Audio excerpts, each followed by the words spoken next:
going on, everybody? Rob A here, and today we're taking a look at the Jurassic World Hammond Collection Dimetrodon. Now, this is the newest wave of the smallest size figures in the Hammond Collection line.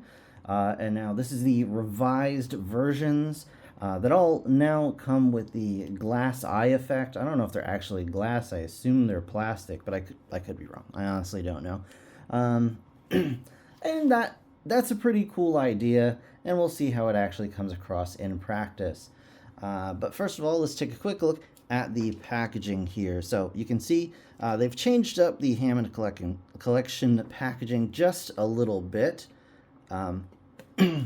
We've got here now a more like CG or like a rendered version of the figure in the packaging. We do have this nice window packaging. You can see my face in the background. Hi, everybody.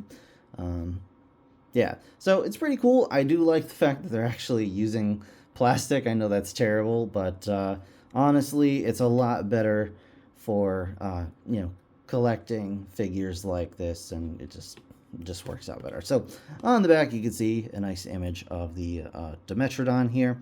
A couple of different poses.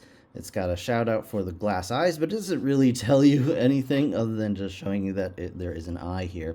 And there's a little blurb. It says, when Dr. Ellie Sattler, Dr. Alan Grant, and Maisie Lockwood make their way through the Biosyn amber mines, they encounter a pack of dangerous Dimetrodons. Fortunately, they're able to avert disaster with some help from Dr. Ian Malcolm and Ramsey Cole. If you haven't seen the movie, it doesn't mean anything to you. And yeah. On the bottom, you can, or on the lower part here, you can kind of see a little co-cell image here for Owen Grady, Velociraptor Blue, and the Carnotaurus, which is the larger scale figure. Now the, I guess the mid-scale figure, it's, well, third scale figure, I guess, in this case. And these are also currently being sold, I think. Blue, I don't know if it's actually been released yet. So it's kind of weird to see her on the packaging, but not really much else to say. Just a couple more images there, and then of course the Hammond Collection logo on the side. So without further ado, let's go ahead and get into the packaging.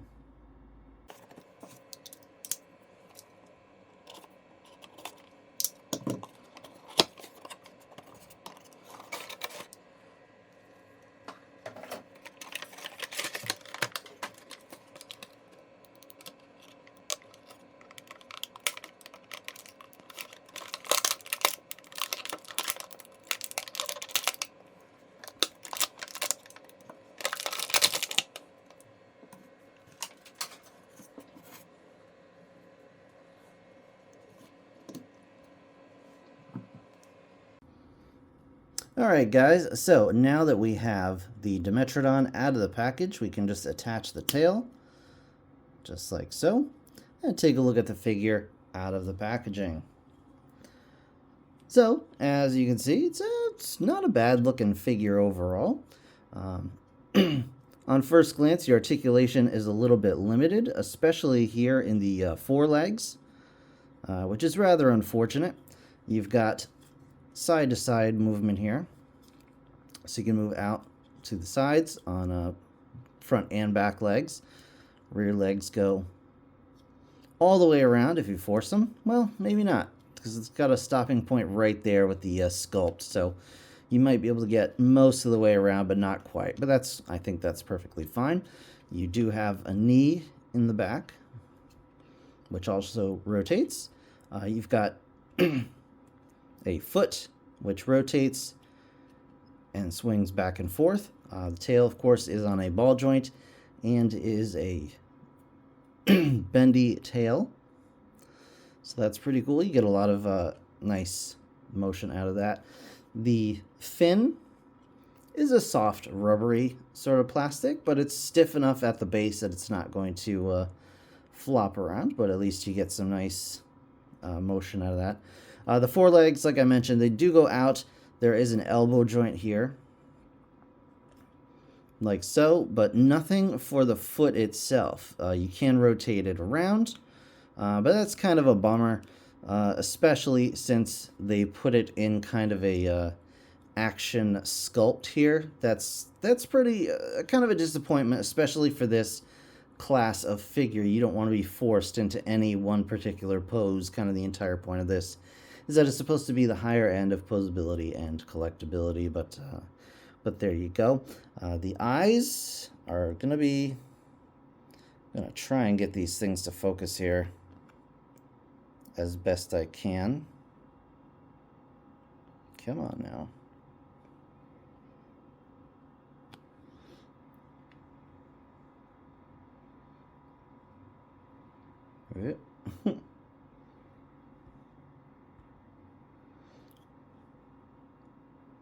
Alright, that might be as good as it's going to get. So the eyes, you can see, do have the glass eye effect. They do kind of move around with you, but the problem is, I think Mattel really needs to get a handle on maybe not backlighting, but actually, back reflecting the eyes. Put maybe a layer of reflective paint on the back of the eye so that it catches the light a little bit better.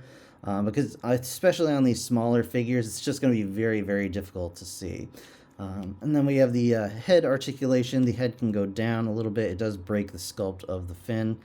But, that is what it is, especially because, they also give you the side-to-side rotation. There's not really a good way around that, I don't think. The jaw is articulated as well. It's a little bit wonky here. It actually looks like, yeah, it's on a rotating stalk. So, I mean, you can get a lot of motion out of that jaw, but it's going to be a little bit funky. So overall, I mean, it's not a bad figure. It's definitely one of the weaker from the Hammond Collection line.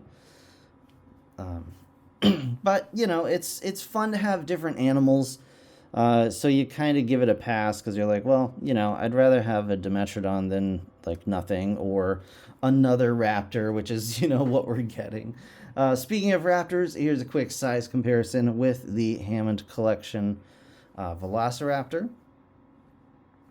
So you can kind of get an idea of that size.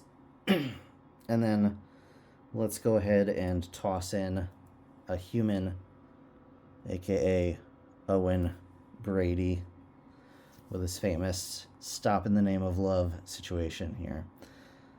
So you can see it's a decent mid-size figure. Let's go ahead and show him off with one more here.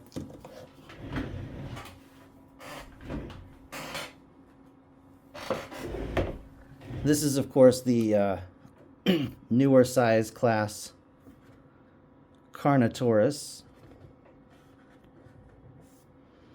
Maybe I'll just get this thing out of the way, because it's not really doing anything for me.